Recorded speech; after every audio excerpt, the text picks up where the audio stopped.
D-pad.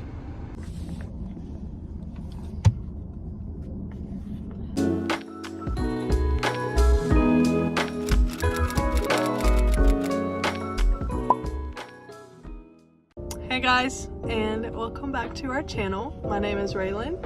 And I'm Micah. And if you are new here, welcome. There's actually lots of new people since the last time we have posted because it has been a minute. Life has been busy. You want to give them a life update? So we've just been busy with work and had our women's conference here at the church, and that was obviously, like I said in my last video, taking up a lot of time. But that is over, and this weekend I fly to Florida for my friend's women's conference, and then we have about 3 weeks after that until we go to Florida for his sister's wedding and our 1-year anniversary trip. It's gonna be fun. I'm excited. We're about to do just a little Q&A to catch everybody up, answer some more questions that people are wondering. If you want to be a part of these Q&As, go follow me on Instagram. I normally do the question box on my story, and that way you guys can be involved and that we can answer y'all's questions. So yeah. Okay, first question is ways to keep the fire. She put the fire emoji. After the honeymoon phase is over and real life hits. Do you feel like real life has hit for us yet? I mean, yeah, definitely. You have to try. It's a constant effort, you know? Like, I don't mean it like as in you have to, like it's work. Some people say it's like work. Me, I don't find it that hard to take care of my wife. It's up to you. If the fire goes out, that's on you. That means you didn't try. Like, there's things you can do to keep it interesting and keep it spicy. I would say definitely there's a phase of like infatuation. And that is what I consider like the honeymoon phase. And then after the infatuation stage is over, do you know what infatuation means? I'm using context clues. I think so. Like I'm obsessed with this person. Just because it's so new, like a new relationship, a new marriage, whatever.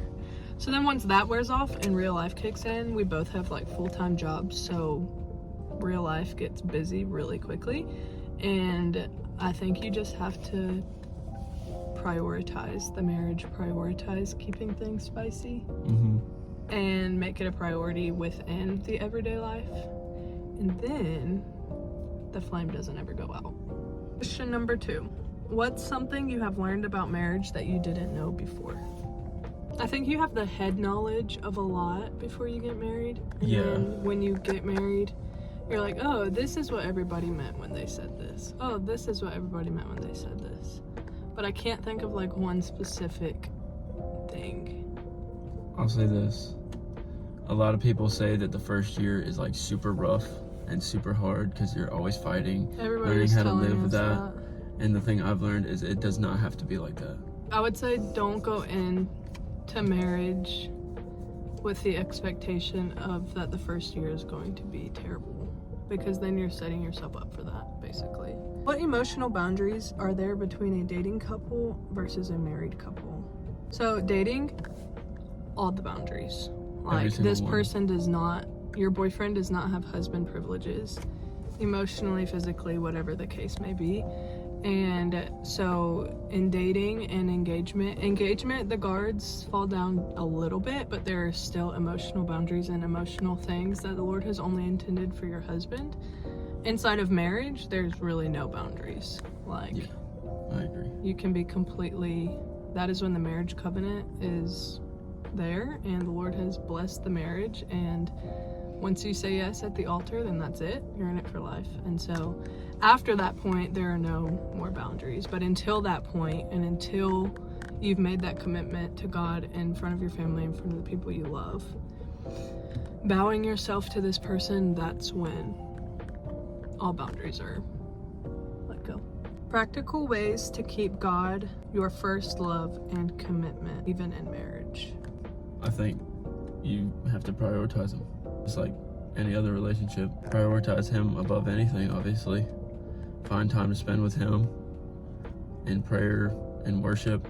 You have to prioritize God to keep your relationship with him strong in order to keep your relationship with your family strong. It's just important to have your own individual walks with the Lord and not neglect that just because you're married. Like, you have to still both seek him in your own time and hear from him in your own time. Like, just because you get married, it doesn't become our walk with the Lord. It still has to be your walk with Jesus, and it still has to be his walk with Jesus.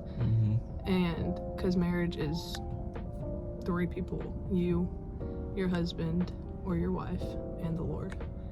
And if you're not both seeking him, and if you're not both pursuing him, then the marriage itself cannot be what the Lord has intended it to be. How many kids do you guys want? 7. I was thinking about it the other day. I want 7. No, he's 7's the number of perfection. We want 4. 4 or 5. Or 6 or 7.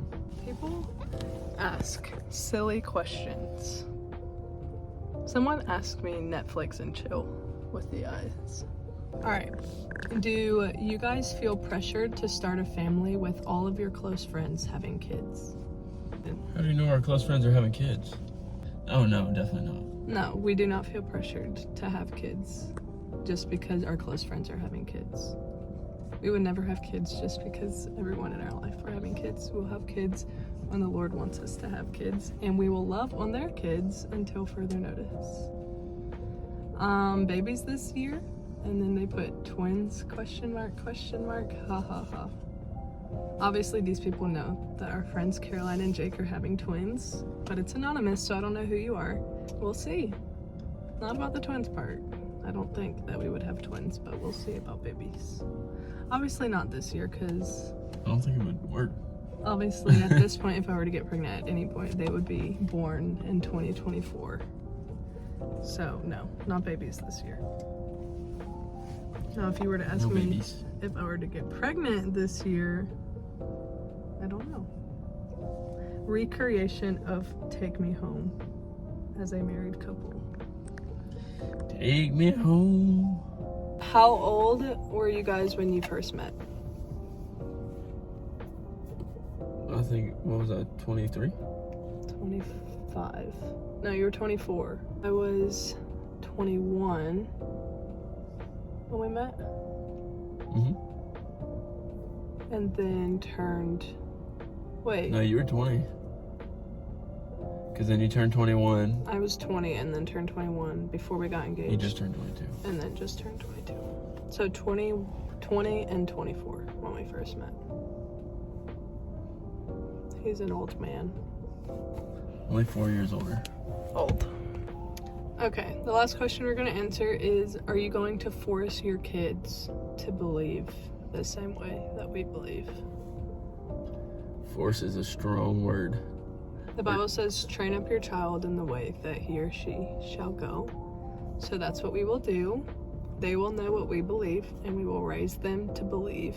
They will ultimately have to stand before God and have made their own decision on their faith and what they believe, but we know what we will teach them and what we will show them and how we believe. So force is not the word.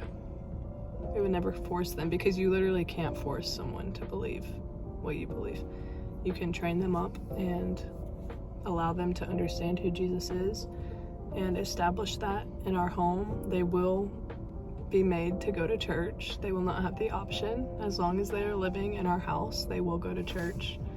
They will participate in the things that we participate in. We will do it as a family, and ultimately they will have to make that decision. I agree. Thank you guys for watching this video. We hope that you enjoyed it, and we didn't answer a lot of questions because a lot of them were very repetitive. A lot were about babies.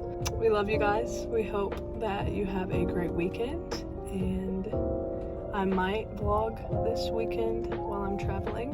If so, y'all will be seeing that on Monday, but if not, we'll see you guys at some point next week. Love y'all. Love y'all. See y'all next week.